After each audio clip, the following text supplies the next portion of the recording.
Dust swirled in a ray of sunlight filtering through the heavy curtains of the office. Irina ran her finger along the polished surface of the oak desk, her husband's favorite place to work.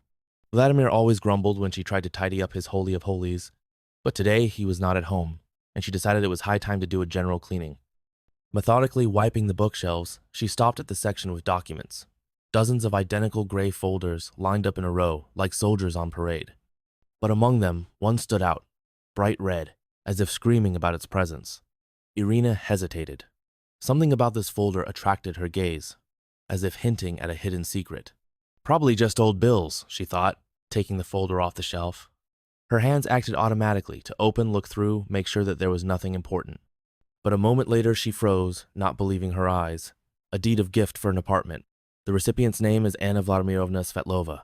The date is last year. The amount is impressive. Irina sank into her husband's chair, feeling her legs buckle. Who was this Anna? Why had Vladimir never mentioned her?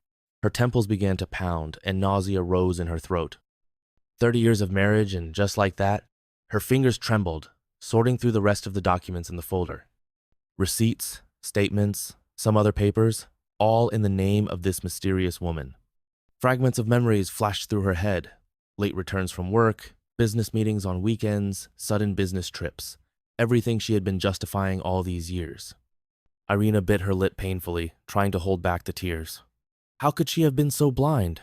So naive? The red folder lay on the table, like a bleeding wound on the flawless surface of their family life. Irina looked at her, feeling something new growing inside her. Not just resentment or pain, but a cold, calculating determination. She would no longer be the trusting woman who turned a blind eye to the obvious. Taking out her phone, she dialed the number of the only person she could trust. Her voice trembled treacherously. Oya? Are you home? I need to talk to you urgently. Yes, something happened. I think I just found out that my whole life was built on lies. Carefully putting the documents back into the folder, Irina put it back in place. Outwardly, everything looked the same as before. But she knew nothing would be the same again. Never. Would you like some tea? Olga bustled about in the kitchen, casting worried glances at her friend every now and then. I have your favorite with time. Irina sat, mechanically fingering the fringe on the sofa cushion. Her hands were still shaking. The documents lay on the coffee table between them like evidence of a crime. You know, she finally said, accepting a hot cup, I've always been proud of how perfect Vladimir and I have a marriage. 30 years is no joke. And now, she fell silent, looking out the window where a light autumn rain was drizzling. Olga sat down next to her, putting her hand on her friend's shoulder. Irish, maybe there's some misunderstanding here? Vladimir always seemed so reliable. Reliable? Irina smiled bitterly. I thought so too.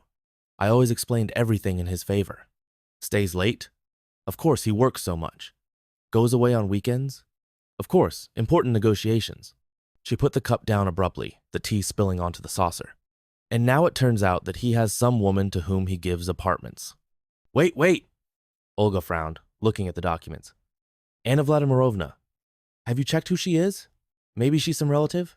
What relative, Ol? I've known his entire family by heart for 30 years. Irina jumped up and began pacing the kitchen. No, it's something else, and I have to find out what. She stopped by the window, looking out at the city washed out by the rain. In the reflection of the glass, she saw her face, haggard, with shadows under her eyes.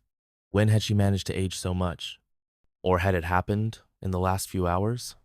Olga was silent, thoughtfully tapping her fingernail on her cup. Then she stood up decisively. Okay, stop guessing. Let's get to work. Do you have this Anna's address? Yes. Irina nodded at the documents. Everything is listed there. Excellent. Olga was already typing something on her phone. Look, it's not far from here, in a new residential complex. We'll go right now. Right now? Irina looked at her friend in confusion. But, no buts. Olga was already taking her coat out of the closet. You've lived in ignorance for 30 years. Enough. You have the right to know the truth, and we will find out. Irina felt a chill run down her spine. Scared? Yes. But Olga was right. Stop burying your head in the sand.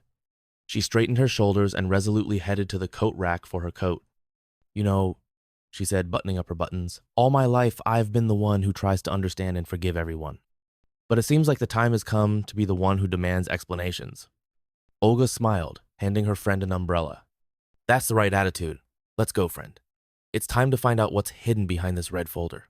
Oh my God, Olya, I can't. Irina froze in front of the entrance to an elite apartment building. Let's go home. Stop it. Olga squeezed her elbow tightly. You won't be able to fall asleep if you leave now. The entrance smelled of fresh paint. While they were going up in the elevator, Irina kept trying to smooth her hair, although it was already perfect. Her heart was pounding somewhere in her throat. The door opened almost immediately. A young woman in a sweater and jeans stood on the threshold. Irina's heart sank. She was a copy of Vladimir in his youth. The same gray eyes, the same tilt of the head. Hello? Irina's voice sounded hoarse. I need to talk to Anna Vladimirovna. It's me, the girl frowned. And you. I'm Vladimir Petrovich's wife. There was silence. They could hear a drill working somewhere on the floor above. Come in.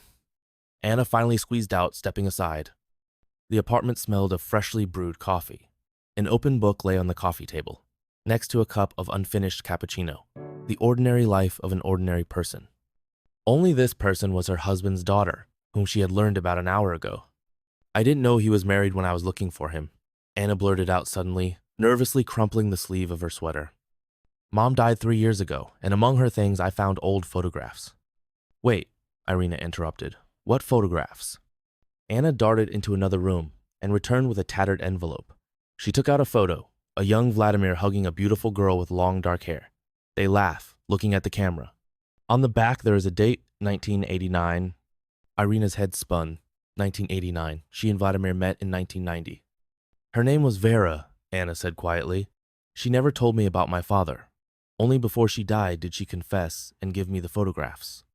And Vladimir, Irina herself did not recognize her voice. Did he know about you? No, Anna shook her head. Mom left without telling him about the pregnancy. She was proud. The girl sighed convulsively.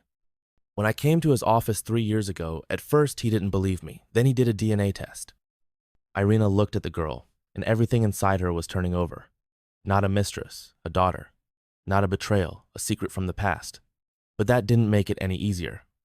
He made me swear that I would never show up in your house, Anna continued. He said that he didn't want to traumatize the family. He helped with the apartment, sometimes sends money. She hesitated. Forgive me, I didn't want to cause problems. Irina was silent. Fragments of thoughts were spinning in her head. Vladimir's sudden business trips. His strange thoughtfulness over the past 3 years. Incomprehensible expenses. Do you know what's the worst thing? She finally said. Not that he has a daughter, but that he didn't trust me. 30 years together, and he decided that I wouldn't understand. She stood up. Her legs were shaking. Thank you for telling the truth, she said to Anna. It's not your fault. She turned around at the door. If you want to talk, here's my number. It was drizzling outside. Olga silently handed her friend an umbrella. Home? She asked. Home, Irina nodded. It's time to talk to my husband. The key turned in the lock exactly at 7. As always. Vladimir was never late. A habit developed over the years. Irina sat in the darkness of the living room, clutching her long cold tea. Ira, why isn't the light on? His voice sounded casual, like any other evening. A click of the switch. A bright light hit my eyes. Oh my God! Vladimir recoiled, seeing her face. What happened? You know, I did a general cleaning today. Her voice sounded unusually calm. In your office. I found one interesting folder there. A red one. He froze at the threshold of the living room. In a 3-piece suit with a leather briefcase, a successful businessman, a loving husband, a man from whom she never had secrets. Except for one, his own. Ira, he began. Shut up! She stood up abruptly. I haven't finished yet. Do you know what I thought at first? That you had a mistress. Can you imagine? She smiled sadly. But it turned out to be much more interesting. Have you met her? He turned pale, sank into a chair. What did you think? That I would sit and wonder? 30 years, Volodya. 30 years together, her voice broke. I shared everything with you. Everything. And you. You hid my daughter from me. The briefcase fell out of his hands. I wanted the best. The best? She almost screamed. For whom the best? For yourself? So that I don't have to explain? So that I don't have to take responsibility for the past? And have you thought about me? About how I'll feel when I find out that all these years I lived with a man who didn't trust me? Ira, listen. No, you listen. She came up close to him. I saw her. She's a wonderful girl. Smart, beautiful, so much like you. And you know what's the worst thing? She apologized to me. And you should have. The logs crackled in the fireplace. The clock on the wall ticked. A gift for our silver wedding. I was afraid, he finally said quietly. I was afraid of ruining everything. When she came to me 3 years ago, I didn't know how to tell you. I thought you wouldn't understand. I don't get it. Irina laughed bitterly. Did you think I was so limited? So heartless? Did you think I wouldn't accept your daughter? She sank into the chair opposite him. Suddenly she felt tired. Do you know what's most offensive? That you deprived us of 3 years. 3 years when we could have been a real family, when I could have gotten to know her, become friends with her. Maybe even become her second mother. Vladimir raised his eyes to her, red, full of tears. Forgive me, he whispered. I did everything wrong. Yes, wrong, she stood up, and now you'll have to pay for it. What do you mean? Fear flashed in his voice. Tomorrow we're going to see a family psychologist, and we'll keep going until we learn to talk to each other. Really, she headed for the door, and today you sleep in the guest room. I need to be alone. She turned around already at the door.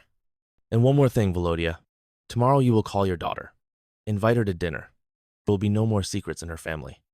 The morning was chilly. Irina was sitting in the kitchen, mechanically stirring her long cold coffee when the doorbell rang. Vladimir was standing on the threshold, not in his usual suit, but in an old sweater that she had knitted for him about 10 years ago.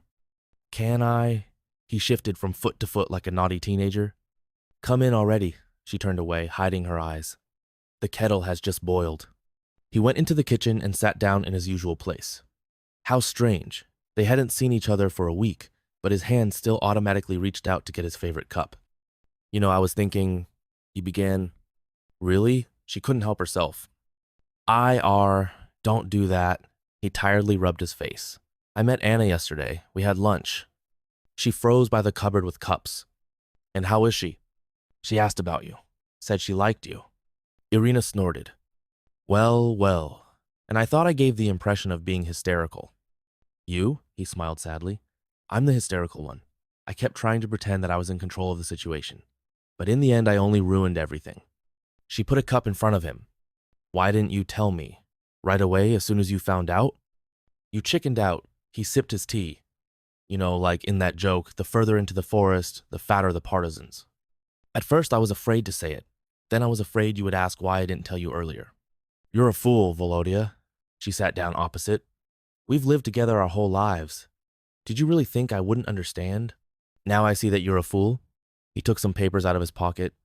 Here I registered a share in the company in your name. And also, remember, you always wanted to do charity work? I registered a foundation. Did you decide to pay me off? She squinted. No. He shook his head. I just thought, how many years have you supported my ideas? Maybe it's time for me to support yours? They were silent.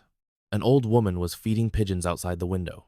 I made an appointment with a family psychologist, Irina finally said. The first appointment is on Wednesday. Will you come with me? Do I have a choice? He smiled weakly. No, she smiled for the first time that morning. And one more thing. I'm expecting you both for lunch on Sunday. Enough of these secret meetings. We'll learn to live in a new way. Vladimir nodded. As you say, only IR? What? You're not going to cook your signature burnt roast, are you? And then she laughed, for the first time in this crazy week. And he looked at her and thought, maybe not all is lost yet. Go home, she said, wiping away the tears that had appeared from laughter, and take a suit. You can't go to a psychologist in a sweater. Already at the door, he turned around. IR, thank you. For what? For not sending me to hell. If I were you, I would have sent me. It's not evening yet, she winked. Everything is ahead.